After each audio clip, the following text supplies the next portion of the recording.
Class, your attention, please. Your teacher has a rule. School is cool.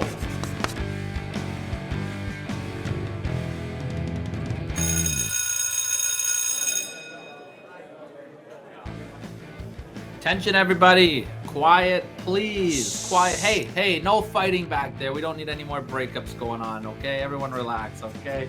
Welcome back, everybody, to the Classic Match Classroom. I am your professor, Tyler Wolf, joined as always by Back to the Prodigy this week, Anthony Cerulli. What's going on there, bro? It was a mix of my big ego getting in the way and Canva just serving me wrong.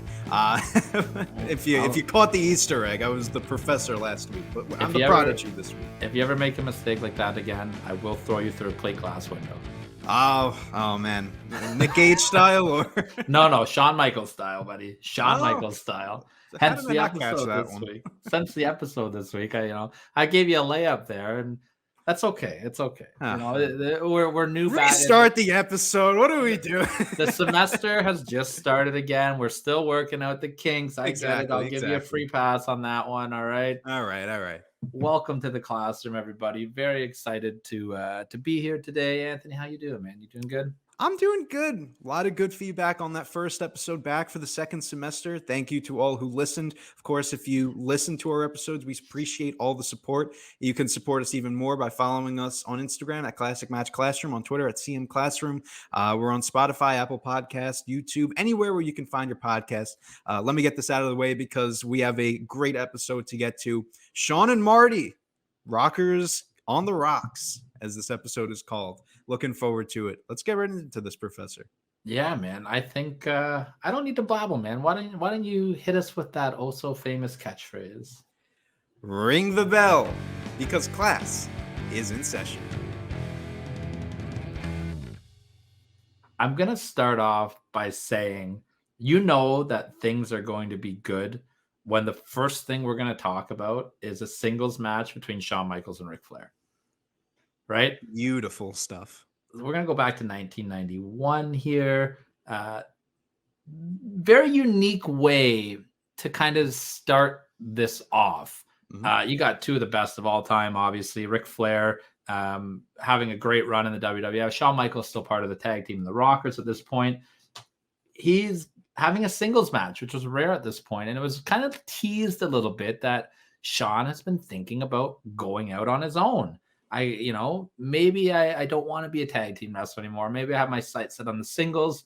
He's going to go toe-to-toe with Ric Flair here. I'm going to talk about the finish, and then I'll let you talk about the match. Shawn gets knocked out, hits the guardrail. He's out unconscious.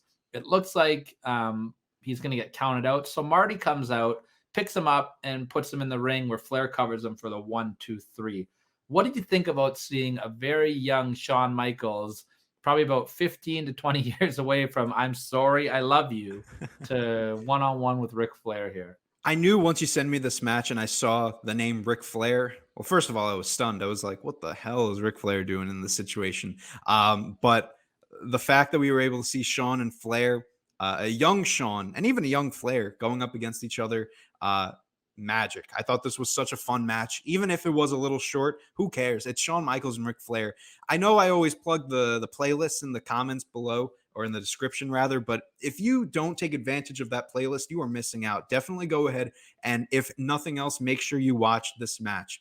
It is just textbook Shawn Michaels and Ric Flair being some of the best wrestlers of all time in ring work wise. I do want to say, as I get into talking about this match a little bit, I love them blurring the belt. Every frame that the belt is in. I thought that was such a good detail. It must have been a pain in the ass to edit that out. I'm the fellow editor. I know I can say that from experience, but God, that was such a great unrecognized championship reign for Ric Flair. I'm old here, by the way. So just, I'm the old guy. My mind goes on me. Have we talked about this on air, why they do that? Did we talk about that already? I don't. Why they blur the belt? Yeah. I don't think so. Do you know why? Well, it was in story, right? That Ric Flair brings the title into when he comes to WWF. Let's go on a little detour here, okay? This is a little detour. Little fun story here. Let's do it. As a shoot, Ric Flair left WCW with the world championship. There was a deposit that he put down. Jim Herd didn't want to give him his money back. Flair said, fuck you, I'm taking the belt. Goes to Vince, brings the belt on. There ended up being a lawsuit happening, obviously, right? And they lost, so they couldn't have the belt on TV anymore. Well, they're in the middle of this storyline, so they started giving Flair a World Tag Team Championship instead, and they would just blur it out, and it was just their way to make that title look disgraceful. Really? They didn't want to stop the real world champion thing, but they couldn't use the actual belt. I was going to say that did not look like the real world title, even with it being blurred. It's a WWF Tag Team Championship. The fans in the crowd are probably like, they're probably, who's he tag teaming with? But I mean, it doesn't matter, right? Like, what a great visual that is, and what a way to take a little shot at the WCW there, right? Totally. In this match, Shawn really just does a great job and really showcasing himself. Like, I could just see why, the powers that be in the back really wanted Shawn to kind of progress into this star that he would become. You could just see it in the way that he presents himself, his in-ring work, his ability to connect with the crowd, his demeanor. He just has it, I guess, is the best way to put it. And the announcers really put that over too. They put over Shawn beautifully here. They put him over big. Everything that Shawn does, he could get the upper hand on Flair here. He's really impressing. Everything with that, I thought they did a great job in presenting Shawn in this light, and he would really take the ball and run with it as we go along in this feud. Yeah, they're grooming him for sure for something bigger than what he's doing. Absolutely. Totally. And that is not going to happen at the Survivor Series in 1991, however, as he is stuck in a throwaway 8-man elimination match. The Rockers teaming with the Bushwhackers, going up against the Beverly Brothers, and who was it? The Nasty Boys. Yeah. Just a little clip here. We've got basically the Rockers not on the same page. They're clearing house on a hot tag. Marty picks up one of the Nasty Boys, I think Jerry Saggs, for a body slam. His boot comes around and hits Shawn in the face, and it makes Shawn get rolled up for the 1, 2, 3, and he's not happy about it. Inadvertently, Marty Jannetty, in picking up one of the Nasty Boys, accidentally kicked his own partner right in the face with the legs of the Nasty Boy. Shawn really bent out of shape here, furious with Marty Jannetty, and Marty Jannetty saying, what? Marty doesn't even know what happened.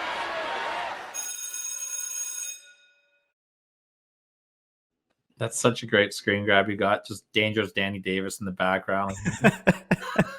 Big fan of Dangerous Danny Davis, so that popped me there. Yeah. Gorilla Monsoon tells a great story there as well. He's great on commentary. Yeah. What do you think about Shawn showing a little bit of heel tendency here? Oh, it's awesome. I mean, you said it great. Gorilla really tells that story well. That's why I picked the clip. Just the way that he is able to paint that story. It's great stuff. I love that this plants the seed. It plants it very well. I don't know. I feel like all breakups in WWE go the same way, that there's always some miscommunication between the tag team. I don't know. I mean, you even see that nowadays. It feels lazy, but even now, in this feud, I guess it's because I've seen it so many times, but I'm guessing this is something that was different.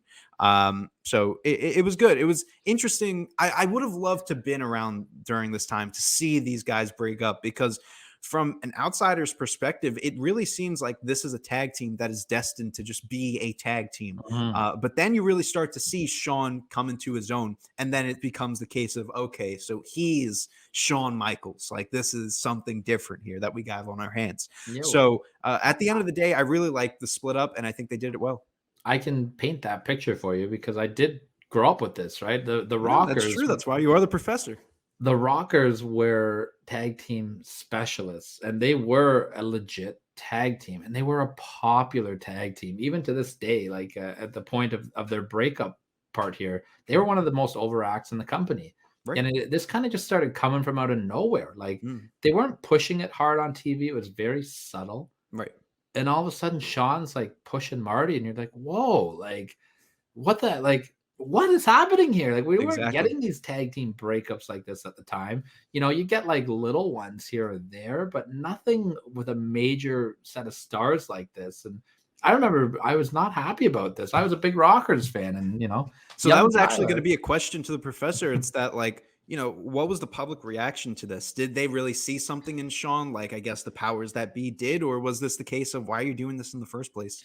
So that one's tough for me to answer because back in 1991 and the end of 91 going into 92, we didn't have the access that we have now. Right. I couldn't really read, Vince is high on Shawn. He's going to split him from Marty. And I was in grade 1. So like that one's tough for me to answer. I didn't see wrestling like that at that time. I just saw the Rockers were the fun people that ran really fast and did jumping. Yeah, exactly. I was like, these guys are awesome. They have flashy colors on. Like I wanted to be the Rockers, you know what I mean? Exactly. I wanted to run down the ring with the Rockers. So I can't really answer that question, but looking back on it in hindsight, obviously just listening to Vince on commentary throughout this build, they definitely saw something. Because I think it's just like interesting how you even look at it in 2022 now that fans are always, complaining about how tag teams get broken up all the time and for no reason.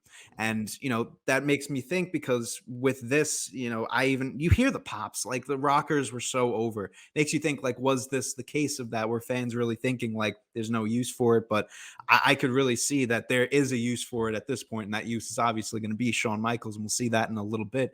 But overall, I think it worked well. It's weird because I feel like there was nothing left to do with the Rockers as a team, but yet so much to do with them. They didn't win the titles. They never had the tag titles. So you had that, but it's like you could kind of feel that they had run its course also. Yeah. You know what I mean? Like right. But they're coming off a match that I've been begging you to watch, and I pushed really hard for it to be this episode as well, but it's just the build sucks for it. But they're coming off a match in 91 at the Royal Rumble, the Rockers versus the Orient Express.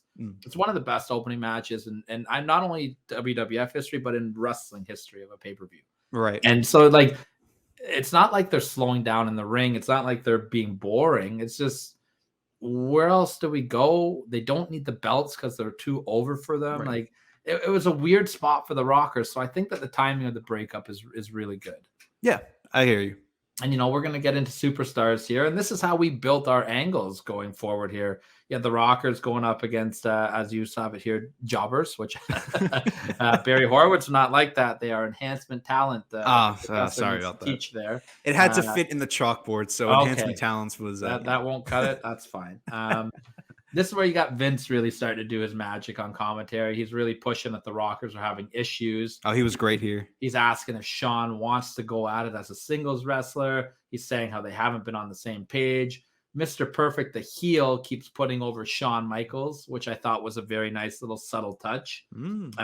Shawn Michaels, though, is ignoring Marty this match and decides to go at this match solo, which I like that little touch because Shawn kind of has been blaming Marty for their losses lately. So he doesn't want Marty in the match to give him the opportunity to lose. Right. Which I thought was a very nice little subtle touch. Shawn gets the win on his own, and Marty just looks very disappointed in Shawn. And my absolute favorite part about this whole segment, though, is, Shawn's like, yeah, we did it, Marty. Yeah, let's celebrate. And then he's like, okay, let's leave the ring. And they always did their signature spot where they would flip over the rope together. And Shawn's like, let's leave. And Marty does the flip, and Shawn fakes him out and goes back. He's like, woo, yeah, I won the match. I just thought that was such a little subtle dickhead thing that Shawn did. I really enjoyed that.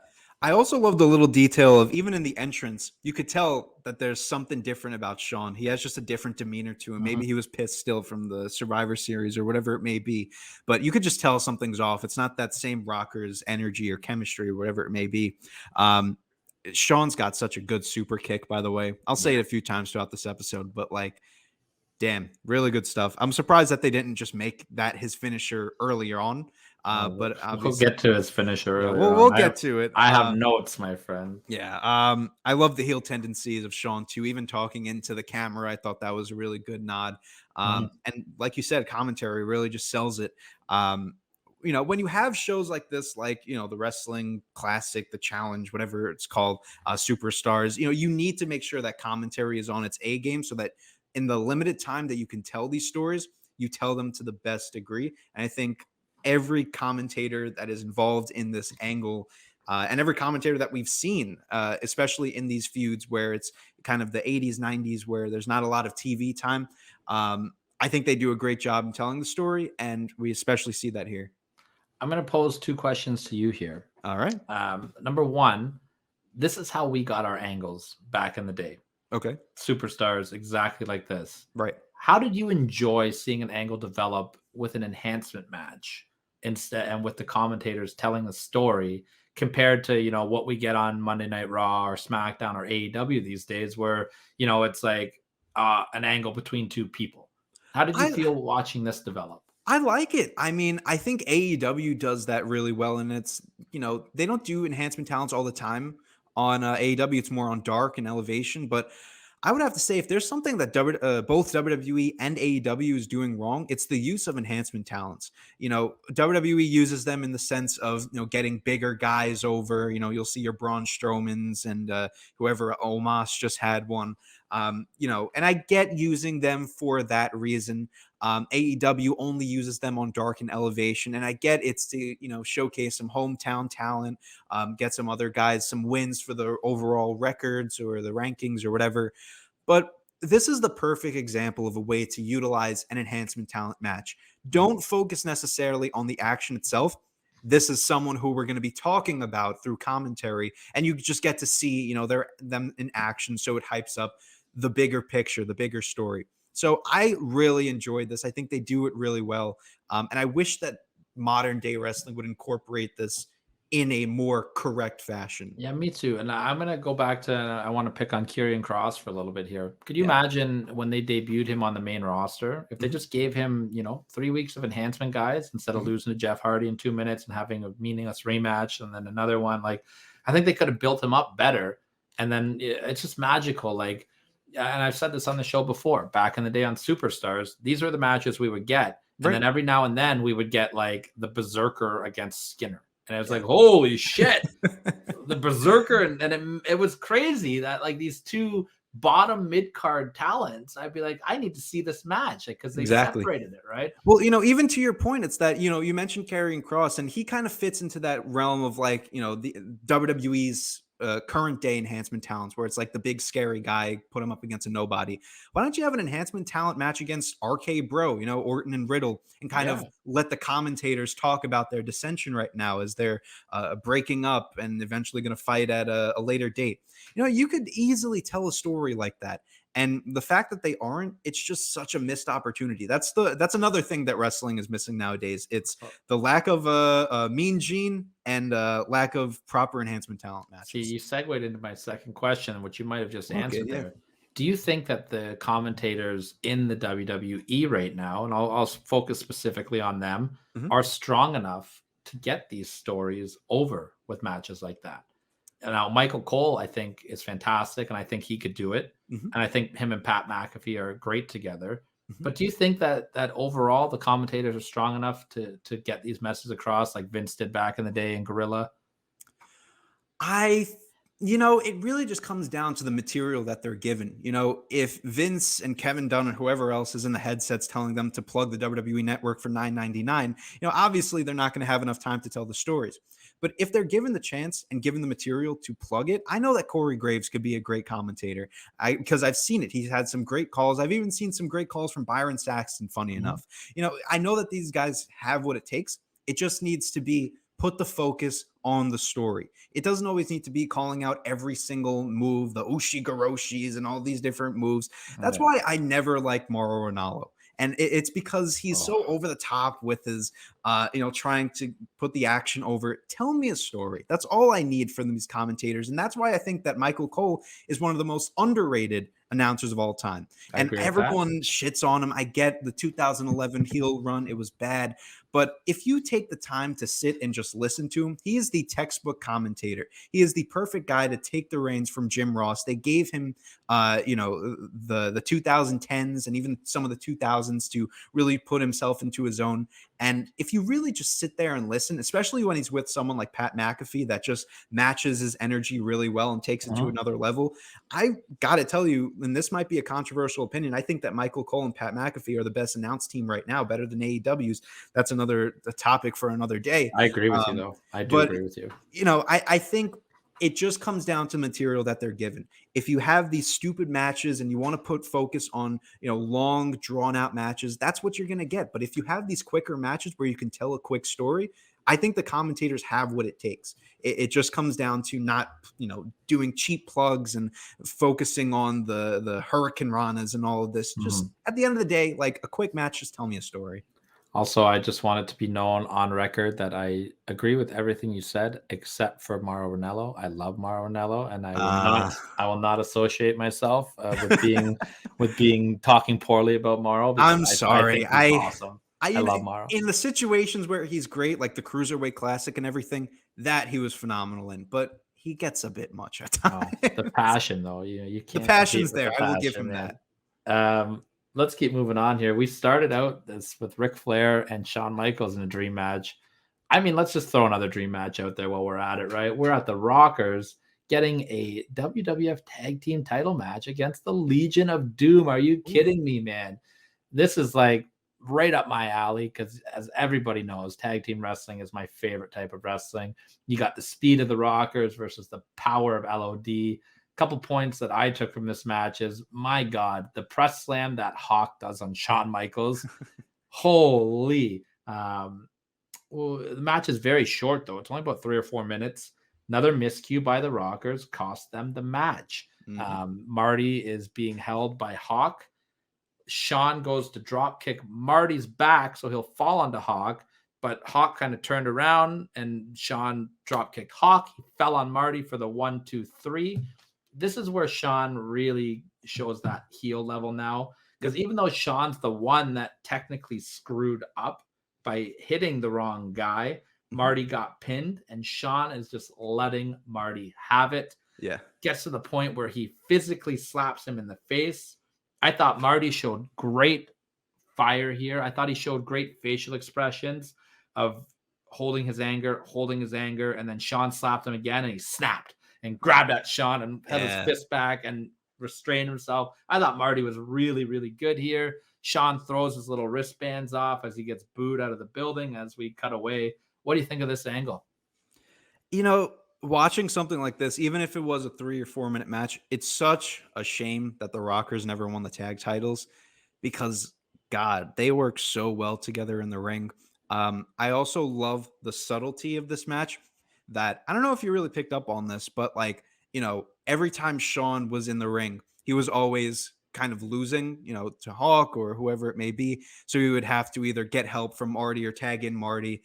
So I kind of like that little detail that it's like, as much as Shawn is kind of presenting himself as the top guy, the Shawn Michaels of the group, if you will, in that same light, he still kind of needs Marty. And I think that's a really good detail that they added in there. Huge monkey flip spot, which I loved. I thought that was some great stuff. And I love the finish. And, I want to say real quick that, you have your honor roll. And I won't make this a new thing. But if I could introduce a dishonor roll, I think, maybe we'll make this a new thing. Who knows? But last week, it would have to go to Fake Mankind because I think he overstayed his welcome. This week, I was going to say Asian Triple H, but Asian Triple H also we could put in there. That's a very good one, actually. This week, I would have to give it to every female in the crowd screaming at the top of their lungs because, oh my God, they love the Rockers, man. They are in love with the Rockers, but. Oh my God. I should put just a bunch of female screaming sound effects throughout this episode. Maybe that'll make us at home with Shawn and Marty. But besides that, I would have to say Legion of Doom Rockers. Like, this is a dream match. I was really happy to see 2 dream matches. Although they were short, they were some fun matches. Really great stuff. I'm loving this feud so far. Yeah, and we're going to get to the good stuff right now. This is... we talked about that famous stuff with Triple H and the facial expression. I think this is one of the most famous moments in the history of professional wrestling. Oh, yeah. We, of course, are at the barber shop. My God, though, does Bruce's Beefcake annoy me? I just... your boy! No, he's... God, whatever. I'll move past this. I like the little details here. Shawn is dressed in all black. Shawn kind of cutting his promo, addressing to himself as the captain of the team, saying that there's no problems with the Rockers. I like that Marty was like, come on, man, let's be real. We're having problems. Even the fact that you're saying that you're the captain, like there's no captain here. Like we're a tag team. Marty's trying real hard to keep the Rockers together, even going to apologize for things that aren't his fault. Right. Hey, listen, I'll take the blame for the LOD match. I took the pin. But, you got to look in the mirror. You're flirting with girls at ringside instead of being in the match. What I'm going to do, I'm going to turn my back right now, Shawn. And if you don't want to be in the Rockers, you want to go off on your own, that's totally cool with me, man. You walk off and you do your thing and I'll do my thing.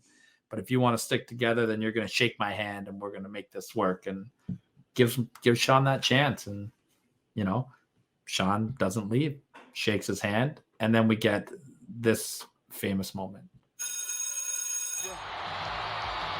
Tag team specialist.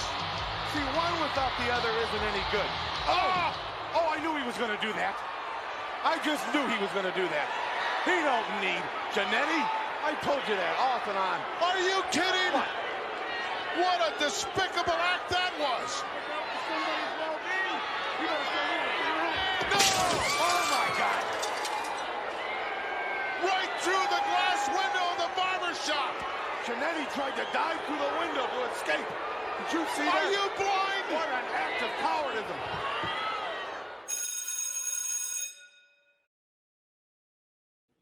I'm so happy that our microphone's mute for that, because every time I hear Bobby Heenan go, Jannetty tried to jump through the window, I cannot stop laughing. My God, Bobby Heenan made this for me. Absolutely. But what a great angle here. Give me your thoughts on the barbershop here. Shawn calling himself the captain, such a good detail. This is really where it starts to become, the running trend in, I guess, in WWE and wrestling of like the Shawn or the Marty of the group. I think that's really just, I love this segment just so much. It's funny how we've already hit on so many great dream matches and really fun angles, and now we're reaching the best part in the feud. That really just goes to show you where we're at, and it kind of gives you a hint at what my grade is going to be for this feud, because the storytelling is so subtle, but it's so amazing at the same time. It's a very basic story, a tag team breaking up, but every detail, if you pick up on it and you really dissect it like we're doing, you start to see, Shawn's heel tendencies. You start to notice that Marty just has this really natural voice to him that is the perfect protagonist in a story against Shawn's antagonist. It's just a good contrast with Shawn. Brutus Beefcake, man. I don't know how you get out, Brutus. You are not needed. I love this. Just a great segment. There's nothing else you could say about this, really. I feel like everything has been said about it already. Yeah, it's beautiful stuff. Well, I like that there was repercussions to this. It's not like we see a lot of modern wrestling where you shoot a big angle and they come back a week or two later. We head into the Royal Rumble Event Center here, which are segments that I love.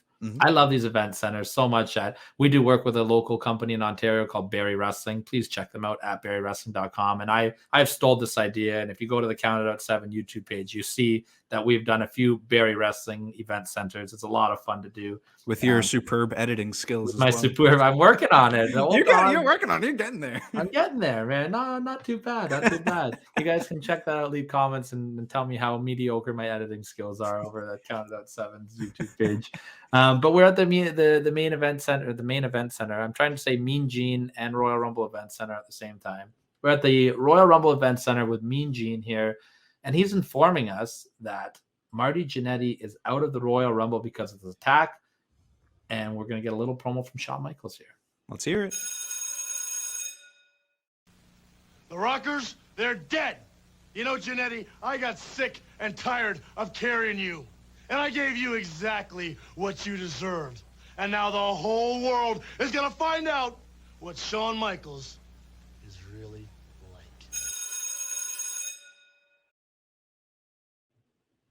Short, sweet, to the point, and I like that they didn't unveil the new Shawn here. Yes. because we have Good point. stories to tell, man. And that's going to go to one of my favorite things of this entire thing. We are going to the funeral parlor. I was so happy when I saw that there was a funeral parlor involved in this. Absolutely everything about this was amazing. Paul Bearer welcomes sensational Sherry to the funeral parlor. Now, I love Sherry. I think that she is such a talented performer. She is so entertaining. Her appearance, she's always looks like a superstar. And the interaction between Paul and Sherry is so good here. They just play off each other so well. They're so outlandish and over the top, but not in a way that takes away from anything. Yeah. Sherry has been managing the $1 Million Man, Ted DiBiase, at this time. And she basically just says, Teddy gives me everything I want, and he loves and cares about me and wants me to be happy. Well, I'm in love. I'm in love, Paul Bearer, with Shawn Michaels. My teddy bear only wants what makes me happy. And my teddy bear knows that what makes me happy is giving and sharing all of my wealth with Shawn Michaels.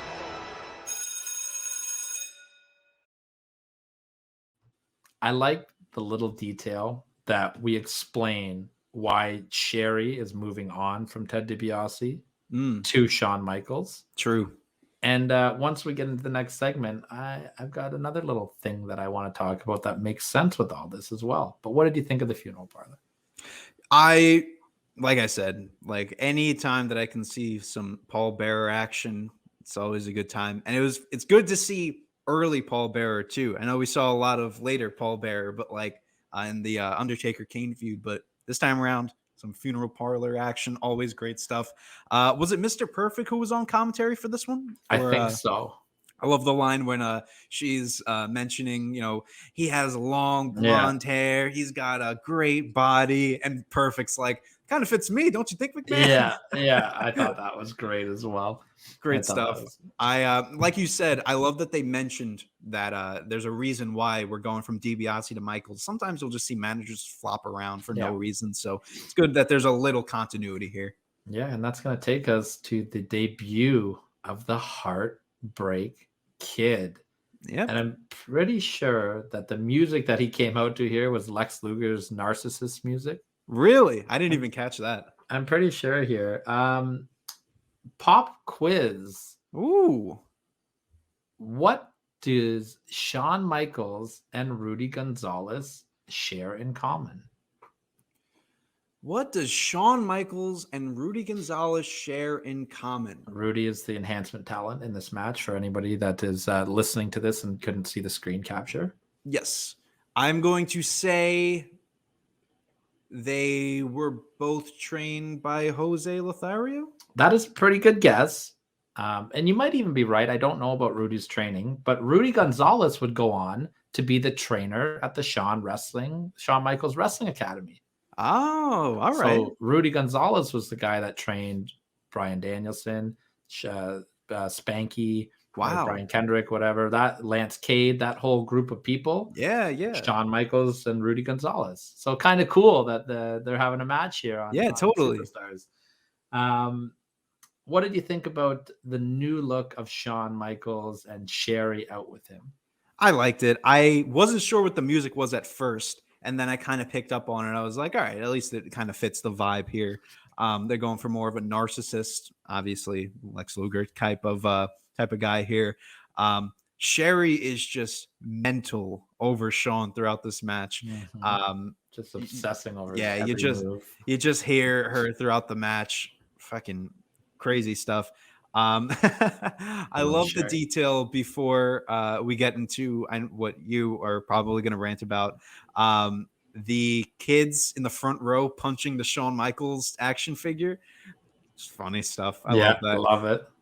So let's talk about the finish. Oh, the teardrop suplex? Yeah. Awful. Awful. Thank God it was short-lived. Absolutely God. terrible. And you know what's funny? He hits the super kick. Yeah, And right then he before. gives him a teardrop. Come on. It only took him about 7 months, 6 months to figure out maybe I should use the super. Really? Was he doing that for 7 months? He did it for a few months. Oh my God. It was long enough. You know what I God. mean? Before and even then, like Sweet Chin Music didn't become a thing until '95. Like Shawn Right. kind of went without a finish for a little while. Really? Yeah. Let's talk about Shawn and Sherry's relationship here. Okay. Okay. Sherry said something, and I never really put this together or thought about it. Teddy wants me to be happy by spending my money on Shawn Michaels. Shawn Michaels doesn't give a shit about Sherry. Right. She is obsessed with him. Yeah. He's using her for her managerial service, for her money. And that's something I never picked up on for a very, very long time. Yeah.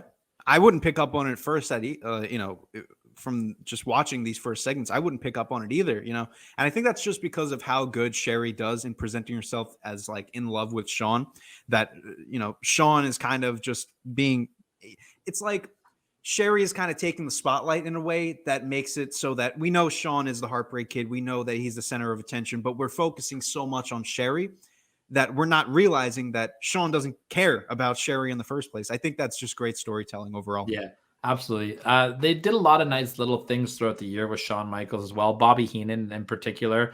Shawn would fight his match on Superstars, and then like halfway through the next match or even the match after that, Bobby Heenan would go, "Ladies and gentlemen, Shawn Michaels has left the building."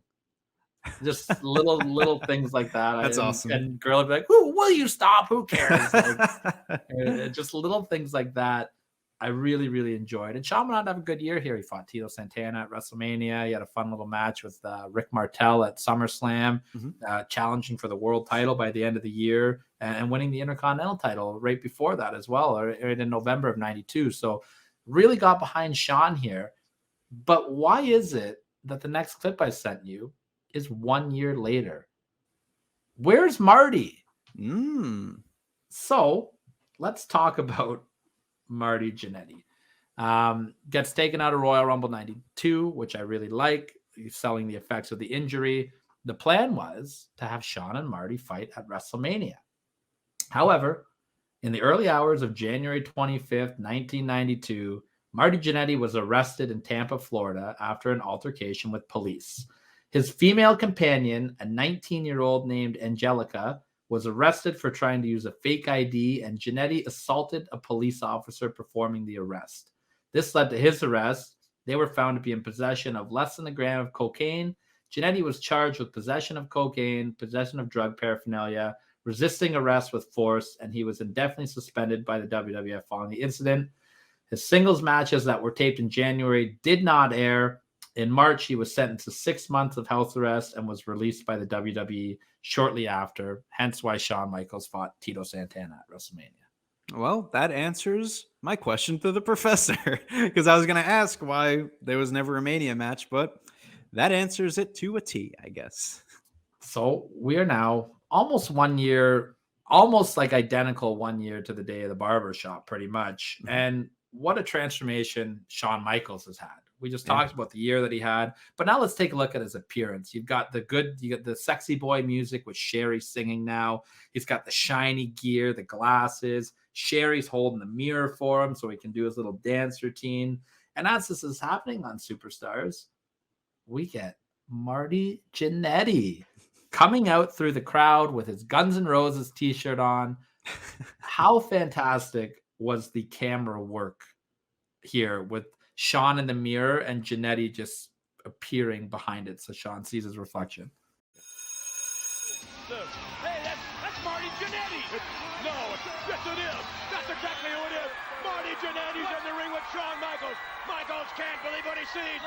Yes, turn around. Marty Jannetty. After what Shawn Michaels did to Jannetty, I didn't think we'd ever see Jannetty again. Get somebody down there. Here he goes. Oh, no. Oh, my. He deliberately hit Sherry. What? He deliberately hit Sherry with the mirror right in the head. He did not. What kind of a human being is he? Oh man, I could listen to Vince all the time. That's Marty Jannetty. Oh, it's gonna get Shawn Michaels. Marty Jannetty. Oh man, Vince all day long, man. Here's a hot take for you. I love this version of Shawn more than 97 Shawn. Oh yeah, 1,000%. I Yeah. like freaking Shawn Michaels jobbing in the UWF version better than 97 Shawn.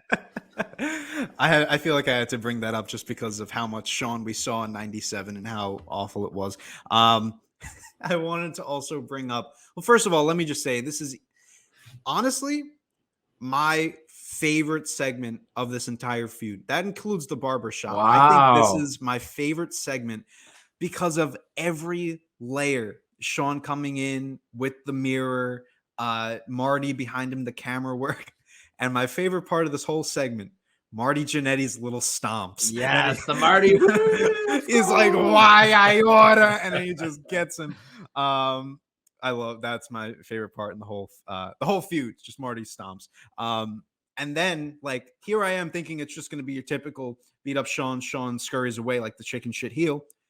And then we get a glass mirror shot to fucking Sherry. Yeah. That really caught me off guard. First, I thought that Sherry, and I honestly, I would have liked it to be like this, but I understand in the story, I would have liked Sherry to jump in the way without Shawn pulling her in to kind of like profess her love for him or whatever.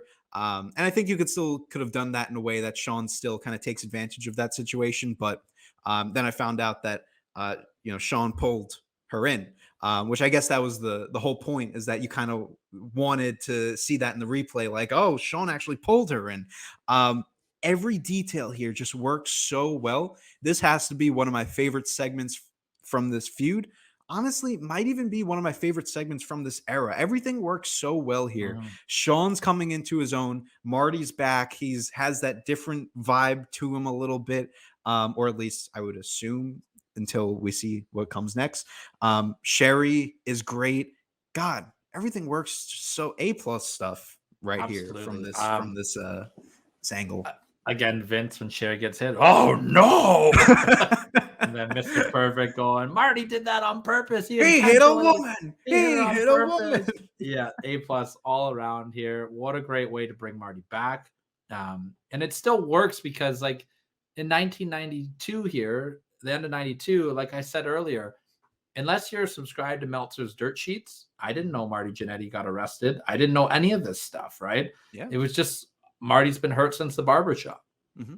So very well done. Great way to bring Marty back. And Marty's back now. And the next couple of clips here, I send you just a couple matches of Marty in action. Not too much to these clips at all, but you got him going against Dale Wolf here, cutting his little promo, fired up, coming for you, Shawn Michaels. You got him against Dwayne Gilbert. What a little treat that is. This one bothered me a little bit, though. Shawn cuts his promo here. I love these little segments, by the way, where you get the picture-in-picture with the match and then a little promo in the corner. I thought these are great ways to help build a feud and build a rivalry. And I'm glad that we're starting to see those come back on Raw now. They do this every now and then. Makes me very happy. Let's talk about Doink the Clown. Okay, yes. I love Doink the Clown, this version, heel Doink the Clown. Mm-hmm. And this was Doink the Clown's very first appearance on WWF television. Yeah. With Marty here. Why pick Marty? Marty is about to go and challenge for the Intercontinental title, which is a very big deal in 1992, 1993. And you've got him looking like an idiot, getting a bucket of water thrown on him by Doink the Clown. It's to humiliate him, isn't it? Right? I mean, hasn't he done that enough in his own personal life already? Like, oh yeah, that's true. But I mean, that's the only thing that I could think of, because I didn't know exactly what happened with Marty, like the exact details of what you said. But I knew something happened. There had to have been a reason why he was out of here. That's the only thing that I could think of, is that they use Doink in a way that humiliates him, kind of lowers him a little bit. And they do this all the time. Like, whenever something happens, they'll find a way to get at that wrestler. Even nowadays, you look, just if you really watch the product and you align it with the real life events that happen, it always fucking happens. And it's so annoying. But I do want to say one thing. These two matches were the one thing I was really on the verge of A+ for this feud. Because, like, how much can you really say that's bad about this feud up until this point? There's two things that really are going to lower this rating for me. One is Doink, obviously, because I thought that was just dumb. And two was the fact that Marty gets the Roman Reigns treatment here, in that he's the same Rockers music, Rockers gear. I thought we would get a little edge to Marty or something. But, like, he comes out, it's like, we're still in 1991. Like, this is, I figured, he comes out, to the segment that I love with the AC/DC shirt or the Guns N' Roses, whatever the fuck, the jeans, and he has this different vibe to him. He's very explosive. And then he comes out and he's wearing the neon and the tights and the tassels and everything. Like, that really took me out of it. So I'll tell you why I like this. Number one, I'm a huge mark for the Rockers music. So sure. I want to keep hearing that. But in 1991, 92, that was like cool. That was like the cool look. You know what I mean? So if Marty came back and changed his look, I don't think it would have really made sense, because like neon was a thing. The tassels were a thing. Like people actually went out in neon. Yeah. Like that was a thing. So I forget we're in the middle of the new gen era. That's here. right. That's right. Okay. So Marty coming back and keeping that was still good, because like that was like the cool thing back then. Yeah, yeah. All right, fair. You won me over on that one. But when he came back in 96 and was still doing it, okay. That's something else. Then we can talk about that with the New Rockers, but we'll never probably talk about the New Rockers because there's nothing classic about them. But yeah. And then we're gonna get little Marty Jannetty promo after this. Marty just wants to kick Shawn's butt and take his title. Well, we have a new Intercontinental Champion, Shawn Michaels. And I understand you're in the gym, hitting the gym real hard now, pumping the weights, running the Stairmaster, dieting real nice and hard, doing everything you can to stay in the best athletic condition you can possibly be in. But you know what? When you step in the ring with Marty Jannetty, all that's going to do you no good, because this isn't a contest to see who can look the best. This is going to be a fight to see who can survive. And you know as well as I do that you cannot beat me. I'm coming there for one reason and one reason only, and that is to kick your butt, to return the favor for what you did for me. And in return, the little present I'll get on top of it is I will become Intercontinental Champion. That's right. He's going to kick his butt.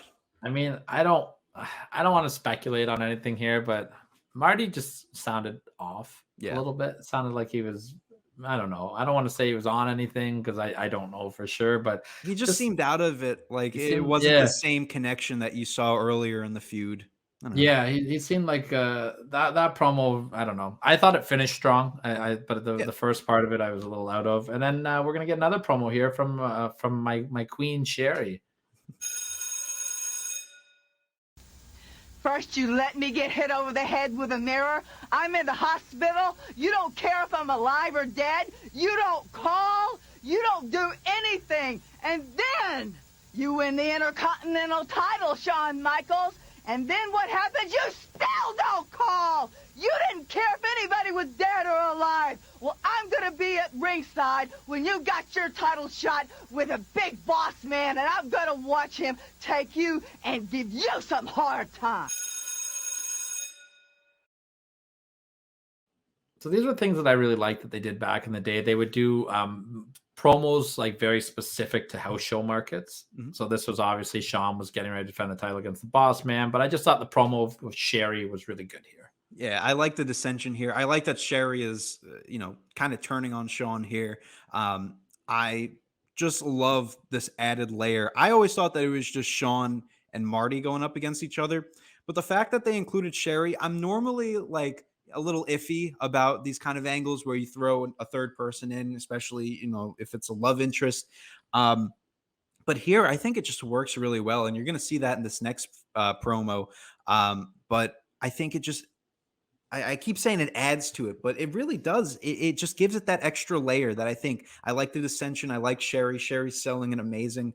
And it's just keeps elevating the story. I like that Shawn's assholeness is what has made Sherry open her eyes. Yes. Shawn was in the hospital. All he had to do was come and see her, Mm-hmm. even once, and she wouldn't. Oh, Shawn, you checked on me. Thanks for a teddy bear. You know what I mean? Yeah. Shawn didn't give a shit. He's the IC champion. He doesn't care. And Mm-hmm. and I like how they really explain that, like you said in this next promo here. When I was in the hospital, Shawn Michaels, the only man that came to my aid, the only man that made the phone call to inquire about my physical and mental condition was Marty Jannetty. And for that, I thank you very much. And I just want you to know that you can depend on me from now on, and I'll be right there for you. Sherry, you're certainly welcome in my corner. And Shawn Michaels, you can guarantee yourself, whenever we come after you for that Intercontinental Championship, we're coming to do but one thing: rock your world. Aw, so cute, Shawn or Marty and Sherry together. I love Marty's Shawn t-shirt with the big circle and the cross through it. Oh my god. Gotta great love the stuff. airbrush. Gotta love the Yeah, right? airbrush. But again, everything makes sense here. All Absolutely. Sherry wanted is somebody to care about her. And Marty Mhm. showed her that, hey, I cared. I'm sorry I hit you. I checked on you in the hospital. Really makes Marty shine as a baby face. Yeah. It guilt Sherry over as a face now because she finally sees how big of an asshole Shawn was. And I like how they're not turning this into a love angle. Like, this isn't Marty and Sherry kind of, in cahoots or whatever. It's just, the fact that there's similar enemies and they're kind of bonding over that. So I like this a lot. I like that now Sherry is on Marty's side, or is she, when we get to this next promo? Well, I mean, that's going to take us to my favorite, the Royal Rumble Event Center with Mean Gene, man. Let's just hit it. You know, nobody has been more undeserving of an Intercontinental title shot than you, Marty Jannetty. But being Mr. Cool, I'm going to give you one anyway. And everybody wants to know, where's Sherry going to be? Whose corner is she going to be in? Well, I mean, I haven't had a chance to talk to her, but like any woman, she's going to be in the Heartbreak Kid's corner. You can count on that. Jannetty, Royal Rumble, you're done. January 24th, the Royal Rumble. I'm going to call it Marty Jannetty Day because that's the day I'm going to get everything I want. I'm going to capture the Intercontinental Championship. And more than that, I'm going to end the career of you, Shawn Michaels. And you're talking about Sherry being in your corner. You know all about Sherry. Well, maybe you don't know Sherry as well as you think you do. Very throwback to WrestleMania 5. Whose corner will Sherry be in? I love it. I like this. I think it makes more sense for Sherry to be in the middle and not be with Marty. Although it kind of makes sense for her to be with Marty. I like her just in a neutral corner here. And just love the storytelling altogether. And I couldn't get any Mean Gene in this, but he's the host. Maybe we'll see him in the honor roll. Who knows? Ooh, maybe. I just love Shawn's line here. I haven't got around to talking to Sherry, but I know she'll be in my. What a dick. I also wanted to bring up during one of the enhancement talent matches with Marty. I like that Shawn calls her Mary. Did you catch that? I did not pick up on that. And the yes. The commentary brings up, it's not Mary, it's Sherry. Just drives in like he doesn't fucking care. Great stuff. Well, that's it for the build. Are you ready to rumble? Well, I'm not ready just yet because I Ooh. want to give my grade for the build right away. I was very surprised with how much I love this build. You had dream matches right at the start. You had the dissension between Shawn and Marty. The inclusion of Sherry just groups it all together. And you could have kept Sherry with Shawn the entire time. But the fact that you break her up and now you have Sherry in the middle just adds an extra layer to this. So I was at an A- because I thought, with the point that I made with those enhancement talent matches, like, I don't know, I didn't really love the fact that he came back with the neon, but you sold me on it. I'm still going to knock it down a little bit because of that doink BS, but I'm going to give this an A. I'm going to give this an A for the build. I love this. There were so many great segments. The barbershop, the stuff with the mirror, everything in between really works. I can't get over how much this inclusion of Sherry just elevates the story so much. And you're going to see that even in this match. So overall, as surprised as I was to give it an A, I got to give it its props, give it its flowers, and I got to drop an A on this one. Yeah, I'm with you. I give it an A just for the funeral parlor alone. Oh, absolutely. Yeah. But how did I forget that? Between the barbershop angle and Marty's return angle, this is an A. They could have done, it would have taken a lot to knock that down from an A just off of those two angles alone. Totally. I thought this was built great as well. Mm-hmm. The crowd will shake.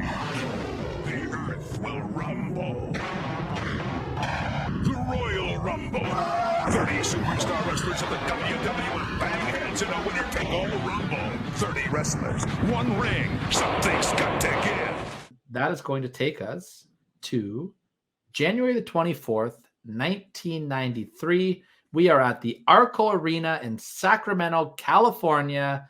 We have the Royal Rumble 1993 Intercontinental Championship match. The challenger, Marty Jannetty, going up against the Intercontinental Champion, the Heartbreak Kid, Shawn Michaels, with Sherry in a neutral corner. Mr. Sorelli, the class is all yours. You can tell that Shawn is a star just from the way that he moves around in this match. Every bump that he takes in and out of the ring. I love the, the way that he bumps out of the ring, bumps into the ring. Everything about him just screams this level of star power. I'm liking the explosiveness from Jannetty here. It's a different type of style.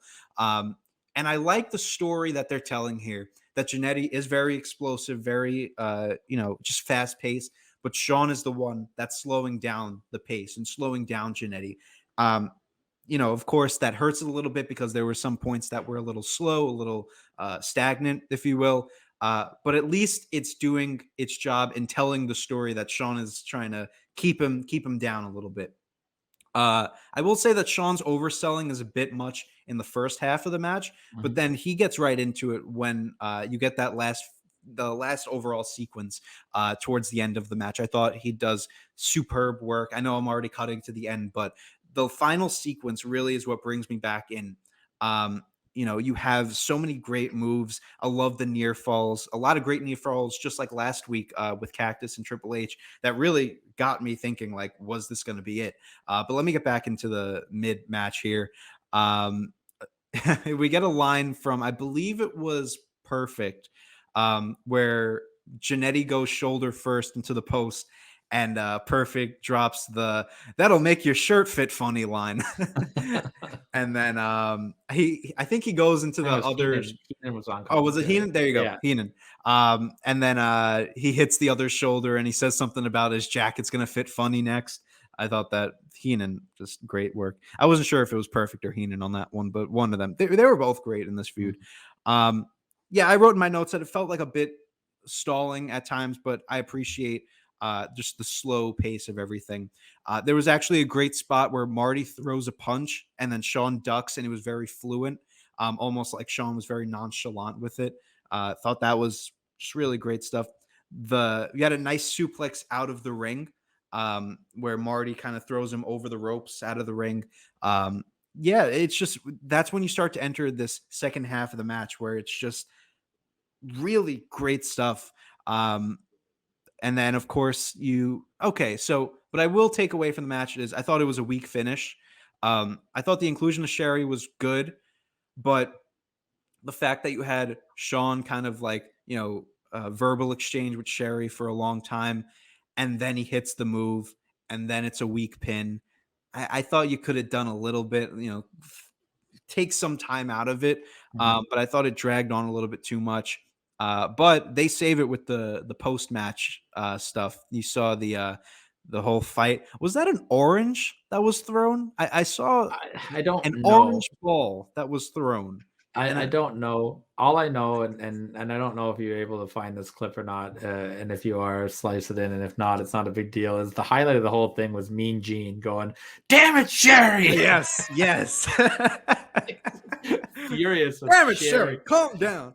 Sherry! Damn it! Settle down! She's just yelling at her to calm down. I laughed so hard at that. Oh my gosh.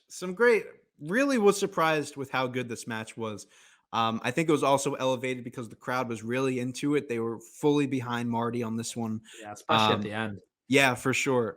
I mean, like, I was surprised that I was so into this match. And same thing with the build. I guess this is a running trend that, you see someone like Marty Jannetty and, comparing him to the stories that we hear in 2022.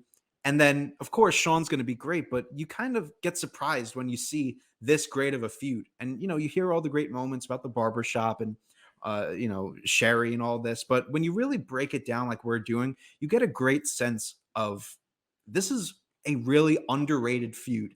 And this is a really underrated match. So with that all out of the way, I'm actually going to give my rating. Well, actually, I want you to talk about this match for a little bit. What were your thoughts? This match is very strange. I really like the match. I do think it drags in the middle a lot when Shawn is working on the shoulder. I think it's kind of like, okay, let's maybe pick this up a bit. This match is highly regarded and looked back on as being a letdown match. Really? I think it's just because expectations were so high of what Shawn and Marty could do in the ring.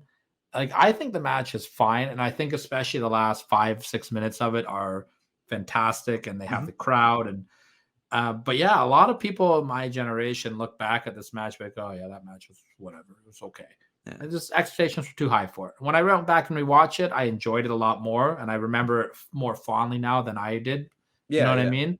I like the match. Nothing wrong with it. I like the finish because it leads to the feud to continue. Okay. Which we're going to talk about. Well, the feud didn't continue. Why? Before we get into that, that'll be our extracurricular. Yep. I want to hear your grade of the match. I'm going to give this match a B. I like this match a lot. I was really surprised when you said that it kind of underperformed in a lot of fans' eyes. I thought that it overperformed, especially with everything that was going on with Marty coming back after a year. I thought they really hit this match. Shawn was superb. The inclusion of Sherry, although took away from the match at the end, I thought that extra layer just added to it. The working the shoulder, like you said, or was it working the leg? I'm sorry, the shoulder. Working the shoulder kind of took me out. But it was that final part of the match that really just brought me back in, and I got to give it a B. Yeah, I'm with you. I would say a B, maybe a B minus. Just the middle part was a little slow. The post-match brawl was good. Mean Gene yelling was great. Damn it, Sherry! Damn it, Sherry! Sherry! Damn it! Settle down! Get control of yourself. So let's talk about what happened with this match and after this match. Marty Jannetty ends up getting fired again. And Marty blames Shawn for this. So Shawn, the rumors are, now none of this is confirmed. The rumors are that the day of this event that Marty showed up to the building in no condition. That he was caught sleeping and passed out backstage a lot. And Shawn, the rumor is that Shawn told on Marty. Marty says that, let me just kind of read this for you. It was planned for these two to continue their feud, but Jannetty was released again after rumors circulated stating that he had been under the influence of alcohol or other drugs during the match, leading to its low quality. So again, people even on the Wikipedia write-up here think that the match was below par what it could have been. Jannetty to this day denies having been intoxicated at the event and explains that he was just really tired due to lack of sleep and that the rumors were started by Shawn, which is what led to his release. Wow. So that's why we never got the match at WrestleMania again between Shawn and Marty. And for the most part, this feud fizzled out. Now, Marty Jannetty would return once again in May of this year. Shawn Michaels was in the ring on Monday Night Raw, and he issued an open challenge to anybody. So Marty came back, and he won the Intercontinental Championship from Shawn Michaels on Monday Night Raw. He would not hold the belt for very long. He would hold it for maybe a couple weeks. June 6, 1993, in a house show in Albany, New York, Shawn Michaels would regain the championship back thanks to the debut of Big Daddy Cool Diesel. Look at that. So this is where Diesel gets into play here. Fun stuff. And that's kind of a bow. And unfortunately, that was it for Shawn and Marty. What could have been with these guys? You know what I mean? I really think that, they give these guys a WrestleMania match. I think people would have looked differently on this feud. And I wish that Marty is just okay. You know what I mean? Like he's clearly had his problems, and we see his social media stuff, and he's a character and a half, and it's really sad to see. And I get upset when people are like, who's going to be the Marty of the tag team? Because from an in-ring standpoint, Marty could go. And when people say that, it really pisses me off because for sure. Because Marty didn't ever have any problems because of his in-ring work. It was because of his extracurricular activities that got in his way. So to call somebody a Marty Jannetty of a tag team is bullshit, because Marty pulled his weight in that tag team. Oh, for sure. And Shawn wouldn't be where Shawn is without Marty in that tag team. So that's my little rant I want to get off my chest about that. Yeah, a warranted rant. And that's it for the build. That's it for everything. And it's time for the honor roll. Here we go. So I've narrowed it down to 2. Strong honorable mention to Paul Bearer and Mean Gene. Sherry! Damn it! Settle down! Oh, damn it, Sherry! I almost I was surprised. I thought you were going to give it to Mean Gene. Who is it? It's Sherry. Sherry. I mean, yeah. Come on. I love Sherry. I thought her promo on the funeral parlor was so good. Her facial expressions, her infatuation with Shawn Michaels, taking a hell of a bump with the mirror, her hystericalness after the Rumble, her promos. Gotta give it to Sherry, my girl Sherry, Queen Sherry. Yeah, good stuff. Well, Mean Gene was right there. I could see it, but yeah, Sherry was just all over this feud. Definitely warranted. Added a great layer to the feud, and I think you picked a good honor roll this week. Sherry, damn it, settle down. Well, I appreciate that, and that's it for this week. I guess maybe I should tell you what we're gonna do next week. Might as well throw it in. I think next week we are gonna start taking a look. It's February. So I've got a little string of February pay-per-view events for us to go with. I want to start off with a big one.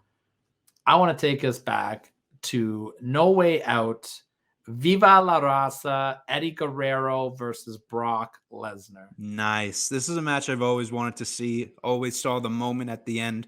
But this is the first time that I'm going to see the full feud in its entirety. Looking forward to this one.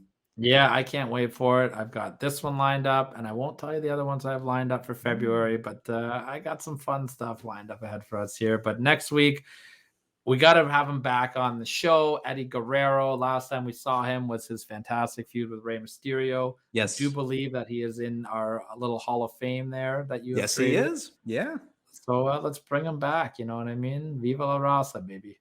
Looking forward. And we get to see some young Brock, which I'm looking forward to. Absolutely. It's the full-on build towards WrestleMania 20. We're coming off the Royal Rumble that Chris Benoit has just won. A lot of fun stuff in this feud, and the match, I can't wait for you to watch. This will be a good one. Definitely want to check this out, folks. Make sure you're following us anywhere you can. Subscribe to our channel. Listen to our voices. We're having a lot of fun here, so make sure you register for the classroom. And that's putting a bow on the Royal Rumble 93. Now, the Royal Rumble 93, if you guys are curious about how I would rebook that event, head over to countout7.com. Find the Good Friends, Better Enemies podcast. I have rebooked the entire Royal Rumble 1993. Did this match make the cut? Tune in and find out. Gotta see. And on that note, and on that cheap plug, I think it is only one thing left to do, and that is to dismiss the class. Sherry!